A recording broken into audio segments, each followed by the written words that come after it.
raconté qu'ils ont vu des chars américains à Château-Salins, même à Dieuze. Ils les ont vus venir et repartir. Alors vous savez, ça s'inscrit dans la fameuse histoire de l'armée Patton, la panne d'essence, c'est-à-dire que le grand état-major allié a décidé de stopper l'offensive en Lorraine, alors que Patton, lui, il se disait maintenant on peut y aller, hein. Mais on lui a dit non, il n'y a pas assez d'essence pour vous, et on va privilégier l'attaque vers la Hollande pour prendre le port de Rotterdam et aller vers la Roure. Donc à Patton, on lui dit stop. Bon, alors l'autre il est en rage parce qu'il se dit putain là j'étais bon, hein, je pouvais les enfoncer. Non, non, alors il va être obligé de se replier quasiment sur la frontière, vous voyez.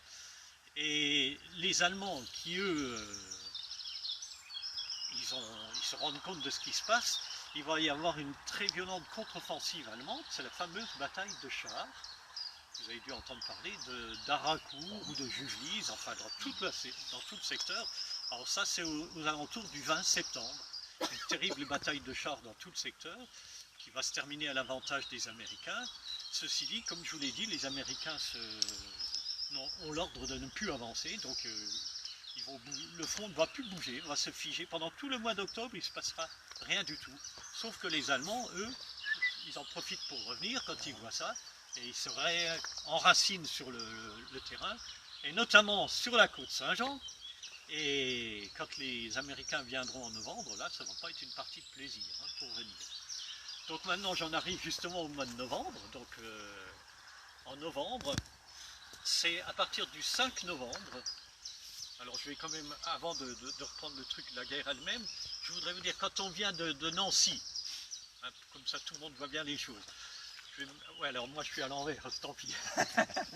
Allez, on va tourner. Je vais me mettre là-bas. Comme ça, je suis plus à l'aise. Voilà. Dans le sens-là, parce que je me mets comme ça, comme si vous venez de Nancy. Vous arrivez à Burtécourt.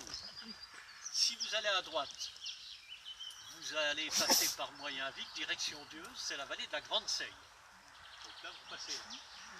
Quand on est à Burtécourt, si vous allez sur la gauche, vous allez passer par Château-Salins, direction Morange. C'est la vallée de la Petite Seille.